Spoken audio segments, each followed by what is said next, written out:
नमस्कार बच्चों। आज हम आपकी कक्षा 9 की हिंदी की पाठ्य पुस्तक क्षितिज में संकलित रसखान जी के सवैयों का अध्ययन करेंगे। रसखान जी का जन्म 1548 ईस्वी में दिल्ली के आसपास माना जाता है। कहा जाता है कि ये जाति से मुस्लिम थे। इनका वास्तविक नाम था सैयद इब्राहिम, लेकिन बाद में इन्होंने अपना वास्तविक नाम बदलकर रसखान रख लिया। रसखान अर्थात रस की खान। इन्होंने अत्यंत सुंदर, मनोरम व श्रृंगारिक रचनाएं की। इनका जो मार्ग था वे भक्ति से, कृष्ण की भक्ति में इतने आसक्त, इतने लीन हो गए कि उन्होंने गोस्वामी विठलनाथ जी से भी दीक्षा ली थी और वहीं वे कृष्ण की भक्ति में लीन रहते हुए उन्होंने ब्रजभूमि में ही रहना शुरू कर दिया। इन सवैयों में वो इस प्रकार बताना चाहते हैं कि किस तरह से वो भगवान श्री कृष्ण से प्रेम करते थे कि उनकी जन्मभूमि में रहने के लिए, उनकी किसी भी वस्तु को पाने के लिए वो किस तरह से क्या क्या चीज़ें न्यौछावर कर सकते हैं। तो आइए पढ़ते हैं। मानुष हो तो वही रसखानी, बसों ब्रज गोकुल गांव के गवारन। इसमें वो कहते हैं मानुष हो तो, कि यदि मैं मनुष्य बनूं। इसमें रसखान जी का तात्पर्य यह है कि यदि वे अगले जन्म के लिए वो कह रहे हैं कि यदि मैं आगे अगले जन्म में मनुष्य बनूं, इसमें मेरी उसकी कोई वश नहीं है, उसका कोई अधिकार नहीं है कि वो कुछ भी बन सकते हैं, भगवान जो चाहे उन्हें बना सकते हैं। लेकिन वो कहना चाह रहे हैं कि यदि वो मनुष्य बने तो वही रसखानी, बसों ब्रज गोकुल गांव के गवारन। कि यदि मैं मनुष्य बन जाऊं तो मैं वहीं पर बसूं, वहीं पर मेरा निवास हो। कहाँ पर? ब्रज गोकुल गांव के गवारन। ब्रज जो गोकुल गांव के जो गवाले हैं उनके बीच ही मेरा निवास हो। जो पशु हो तो कहाँ बस मेरो। कि यदि मैं पशु भी बन सकता हूँ, कि यदि मैं पशु बन जाऊँ, इसमें मेरा वश नहीं है, अर्थात इस पर मेरा कोई अधिकार नहीं है कि मैं मनुष्य बनूँ या पशु। तो वो कहते हैं कि यदि मैं पशु बन जाऊं तो इसमें मेरा कोई वश नहीं है। बस कहाँ बस मेरो, मेरा कोई वश नहीं है। चरो नित नंद की धेनु मंजारन।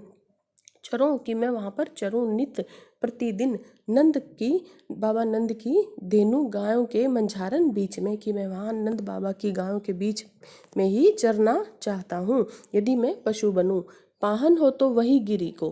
कि यदि मैं पाहन अर्थात कि पत्थर, यदि मैं पत्थर बन जाऊं तो मैं उसी गिरी का, उसी पर्वत का पत्थर बनूं जो कियो हरिछत्र पुरंदर धारण। जिसको कि किया था हरिछत्र, श्री कृष्ण ने छत्र के समान, एक जिस तरह से छाते को उठा लेते हैं वैसे ही हरि श्री कृष्ण ने छत्र की तरह उसको पुरंदर इंद्र के प्रकोप से बचाने के लिए, पूरे जो ब्रजवासी थे उनको बचाने के लिए धारण, अपनी तर्जनी उंगली पर उन्होंने धारण किया था। तो मैं उसी पत्थर का हिस्सा, उसी पत्थर का भाग बनना चाहता हूँ, उसी पहाड़ का भाग बनना चाहता हूँ। जो खग हो तो बसेरों करो। खग पक्षी, यदि मैं पक्षी बन जाऊं तो मेरा बसेरा कहाँ करो? मिली कालिंदी कुल कदम्ब की डारन। कि मेरा बसेरा जो है कालिंदी यमुना नदी के कुल किनारा, कदम्ब का जो पेड़ है उसकी डारन, उसकी डाल पर ही मेरा बसेरा करना। इस सवैये में वो कहते हैं कि यदि वो मनुष्य बन जाएं तो गोकुल गांव के जो गवाले हैं उनके बीच ही वो रहें, वहीं पर वो वास करना चाहते हैं। यदि वो पशु बनते हैं तो भी उन्हें इसमें कोई आपत्ति नहीं है, वो नंद बाबा की गायों के बीच ही चरना चाहते हैं। और पत्थर बने तो हरि ने श्री कृष्ण जो पहाड़ अपनी तर्जनी उंगली पर धारण किया था उसी का भाग बनना चाहते हैं। यदि वो पक्षी भी बनने तो उसी यमुना नदी के किनारे कदम्ब के वृक्ष की डाल पर वो विराजना चाहते हैं, बैठना चाहते हैं, वहीं बसेरा करना चाहते हैं। तो बच्चों, इसमें वो अपनी अनन्य भक्ति को दर्शाना चाहते हैं कि उन्हें अगले जन्म में, उन्हें ये नहीं है कि उन्हें मुक्ति मिल जाए या वो उनके कृष्ण की भक्ति कर रहे हैं तो वो कहते हैं मुझे कुछ भी बना दो, लेकिन वहीं पर रहने वाले जो भी गवाले थे, पशु थे, पक्षी थे, या चाहे मुझे निर्जीव पत्थर ही बना दो, लेकिन वो उन्हीं का भाग होना चाहिए। आगे वो कहते हैं या लकुटी अरु कामरिया पर, राज तिहुपुर को तजी डारो। आठों सिद्धि नवो निधि के सुख, नंद की गायें चराए बिसारो। यहाँ पर इस सवैये में जो रसखान जी हैं वे कहते हैं कि श्री कृष्ण की प्रत्येक वस्तु के लिए वो कुछ भी निछावर करने के लिए तैयार हैं। या लकुटी अरु कामरिया, लकुटी उनकी जो लाठी है, अरु कामरिया और उनकी जो कमली है, उस पर राजती हूँ कि तीनों लोकों का तीनों लोकों का वो राज जो है, राजपाट त्याग देना चाहते हैं। तजी डारो ताज त्याग देंगे। आठों सिद्धि, 8 सिद्धियां, नवो निधि और 9 निधि, 9 रत्न जो हैं उनके सुख नंद, उनके सुख को वो नंद की गाय चराई बिसारो, कि उनका जो सुख है 8 सिद्धियों का और 9 निधियों का जो सुख होता है, उसको भी वो नंद की जो गाय चराने के लिए बिसारो भुला देना चाहते हैं। कि नंद की जो गाय चराने का सुख है उसके लिए वो उन 8 सिद्धियों और 9 निधियों के सुख को भी बिसार देना चाहते हैं, भुला देना चाहते हैं। रसखान कबो इन आखिन सो, वो कहते हैं रसखान अपने स्वयं से बात करते हैं कि कब इन आखिन सो, इन आँखों को ब्रज के वन बाग तड़ाग निहारो, कि इन आँखों को कब ब्रज के वन और बाग तड़ाग तालाब को निहारने का मौका मिलेगा, कब इन्हें उस सुख की, उस आनंद की प्राप्ति होगी। कोटिक एक कलधौत के धाम, करील के कुंजन ऊपर वारो, कोटिक करोड़ों, कलधौत सोने चांदी, सोने के, धाम होता है महल, कि वो कोटिक करोड़ों सोने के जो भवन हैं उनको, करील के कुंजन, करील के अर्थात जो कंटीली जो झाड़ियाँ होती हैं उनके, कुंजन वन जो उनके वन बाग हैं, ऊपर वारों उनके ऊपर उन्हें भी वार देना चाहते हैं।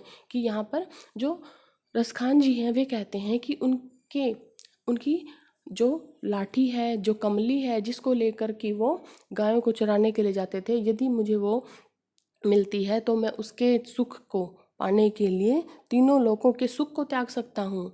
8 सिद्धि और 9 निधियों का सुख वे किस लिए त्यागना चाहते हैं? नंद की गाय चराने के लिए उसे भी भुला देना चाहते हैं। और वे कहते हैं कि पता नहीं कब मुझे ब्रिज के जो वन बाग हैं और जो तालाब हैं उनको निहारने, उनको देखने का सुख मिलेगा, इन आँखों को वो आनंद कब प्राप्त होगा। और करोड़ों सोने के भवन किस पर वार देना चाहते हैं? करील कंटीली झाड़ियों के जो वन है उन पर वो वार देना चाहते हैं। तो बच्चों वो यहाँ पर उनकी जो अनन्य भक्ति है उसमें वो दर्शाना चाहते हैं कि उनके लिए ये जो सांसारिक सुख है ये कुछ भी नहीं, बल्कि कृष्ण की भक्ति, कृष्ण ने जहाँ पर निवास किया वहाँ की प्रत्येक वस्तु के सुख के लिए वो सब कुछ निछावर कर देना चाहते हैं। आगे वो कहते हैं, मोर पखा सिर ऊपर राखी हो, गुंज की माल गरे पहिरोंगी। यहाँ पर जो जो रसखान जी हैं वो एक गोपी के आधार पर कहते हैं कि किस तरह से जो गोपियाँ हैं वो भगवान श्री कृष्ण से बहुत अधिक प्रेम करती हैं, और वो कहती हैं कि हम जिस तरह से श्री कृष्ण को अच्छा लगता है वैसा ही हम स्वांग रचेंगी, या फिर जैसा वो अपना वेश धारण करते हैं वैसा ही हम भी कर लेंगी। लेकिन वो क्या नहीं करेंगी, ये सब चीज़ें इसमें बताई गई हैं। मोर पखा, कि वो मोर का जो पंख है उसको सिर के ऊपर रख सकती हैं, ऊपर राखी हो। गुंज की, कि जो जिस तरह से श्री कृष्ण अपने सिर पर मुकुट धारण करते हैं उसमें मोर का पंख होता है, तो वो कहती हैं कि हम भी मोर का पंख जो है सिर के ऊपर रखी हो, रख लेंगी। गुंज की माल गले पहिरोंगी, गुंज की माला, कि जो वैजंती माला श्री कृष्ण के गले में अत्यंत सुशोभित होती है, बहुत सुंदर लगती है, वही माला वे भी अपने गले में पहन लेंगी। ओढ़ी पीतम्बर, ओढ़ लेंगी, ओढ़ी ओढ़ना, पीतम्बर पीले जो वस्त्र श्री कृष्ण जो धारण करते हैं। लई लकुटी बन, कि वो लकुटी उनकी जो लाठी है वो भी ले लेंगी। बन गोधन गवारिन, और वो क्या बन जाएंगी? गोधन गायों की गवारिन के जो गवाले हैं उनके संग फिरोंगी, कि उनके संग वो फिरने के लिए तैयार है। कि पीले वस्त्र ओढ़कर, हाथ में लाठी लेकर, और गाय की जो है गवाले, जिस तरह से गवाले गायों के पीछे उन घूमते हैं वैसे ही वो भी उनके साथ फिर लेंगी।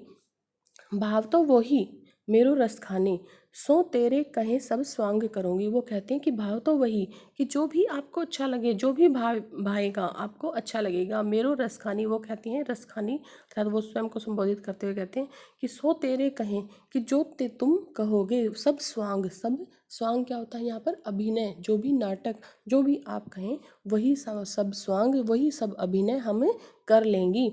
लेकिन वो क्या नहीं करेंगी? या मुरली, कि वो मुरली अर्थात जो बांसुरी श्री कृष्ण बजाते हैं, मुरलीधर की, मुरलीधर श्री कृष्ण की अधरान, अधरान होठ, अधरान क्या है? होठ, धरी अधरा न धरूंगी, कि वो जो श्री कृष्ण अपने होठ पर हमेशा मुरली को रखे रहते हैं, वो उस मुरली को अपने अधरों पर, होठों पर नहीं रखेंगी, क्योंकि उन्हें ऐसा प्रतीत होता है कि प्रत्येक जो वस्तु है उनकी, उनसे वो प्रिय है, लेकिन वो सब तो स्वांग कर लेंगी, लेकिन उस मुरली को अपने होठों पर नहीं रखेंगी, क्योंकि वे उस मुरली को अपनी सोतन के समान देखती हैं। उन्हें ऐसा प्रतीत होता है कि ये जो मुरली है, ये हमसे ज़्यादा जो समय श्री कृष्ण को हमारे साथ बिताना चाहिए, वे सब जो सारा समय है वो इस मुरली के साथ बिताते हैं। अर्थात उस मुरली को वो कभी अपने से दूर नहीं होने देते, इसलिए उस मुरली को वो क्या समझती हैं, अपनी सोतन समझती हैं।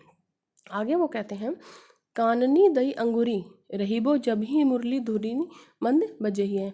तो इसमें बच्चों बताया गया है कि जब सारे ब्रिजवासी जो हैं गोपियों को ये एक तरह से उल्हाना देते हैं कि वो जब भी उस लोग लाज त्याग कर श्री कृष्ण की बांसुरी को सुनकर उनके पास दौड़ी चली जाती हैं, तो वो वहाँ पर कहना चाहती हैं कि वो इस पर भी अपना नियंत्रण कर सकती हैं। कि वो कहती हैं कि काननी दई, और अपने प्रेम को यहाँ पर दर्शा रही हैं कि कानों में उंगली रहीबो डालकर जैसे ही जब मुरली धुनी मंद बजी है, जब भगवान श्री कृष्ण मंद मंद गति से मधुर जो ध्वनि है वो बजाएंगे, मुरली की जो मधुर मधुर ध्वनि उनके जब कानों में आएगी, तो वो क्या करेंगी, अपने कानों में अंगुली डाल लेंगी, अर्थात उस धुन को नहीं सुनेंगी।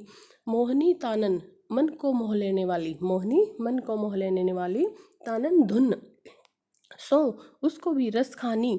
कहते हैं कि अटा चढ़ी गोधन गए तो गए, कि जो मन को मोह दे लेने वाली जो धुन है, जब श्री कृष्ण वो बजाते हैं, अटा चढ़ी, अटारी पर चढ़कर, गोधन क्या है, जो गायें हैं, गोधन अर्थात गोधन को यहाँ पर कहा गया है कि गोधन जो गायें हैं, जब श्री कृष्ण गाय चराते थे तो अपनी सभी गायों को अपने पास बुलाने के लिए वो एक अटारी पर चढ़कर मानो एक मधुर संगीत सुनाते हों, और गहे तो गहे गाते हों, तो जिससे कि सारे जो गायें हैं उनके पास आ जाती थी, तो वो उनकी एक धुन थी। तो वो उस अटारी पर चढ़कर जो गोधन गए तो गए, भले ही वो उस धुन को गाते रहें। टेरी कहो, तो वो कहते हैं कि चाहे वो इतनी मधुर धुन गाएं तो भी वो अपने कानों में उंगली डाल लेंगी और उनकी जो मधुर तान है उसको भी नहीं सुनेंगी। टेरी कहो, टेरी पुकार कर कहना, कहो सिगरे ब्रिज लोगिन, सिगरे सभी जो ब्रिज के वासी हैं, सारे ब्रिज के लोगों को कहना चाहती हैं पुकार कर, काली कल को कोई भी कितनो समुझाई है, कल मुझे कोई कितना भी समझाए, अर्थात कि वो पुकार कर यहाँ पर सारे ब्रजवासियों को कहना चाहती हैं, कल कोई मुझे कितना भी समझाए तो वो क्या नहीं कर सकती, माई रीवा मुख की मुस्कानी, कि वो यदि मधुर तान सुनाएंगे तो वो अपने कानों में उंगली डालेंगे और स्वयं पर नियंत्रण, अपने आप पर नियंत्रण कर लेंगी। लेकिन श्री कृष्ण की जो माई रीवा मुख की मुस्कानी, उनके जो मुख की मुस्कान है वो उनसे संभाली न जहे, कि वो उनसे संभाली नहीं जाएगी।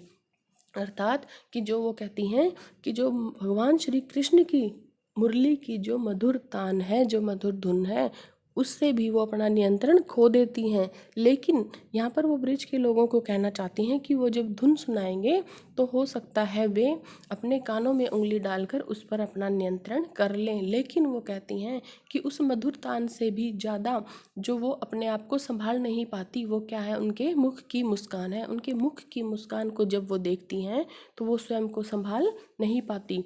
तो यहाँ पर उन्होंने भगवान श्री कृष्ण के मधुर धुन और उनकी मंद मंद मन को मोह लेने वाली मुस्कान का वर्णन किया है। किस तरह से जो रसखान जी भगवान श्री कृष्ण के प्रति अत्यंत प्रेम और समर्पण का भाव रखते हैं, वो इसमें दर्शाया गया है।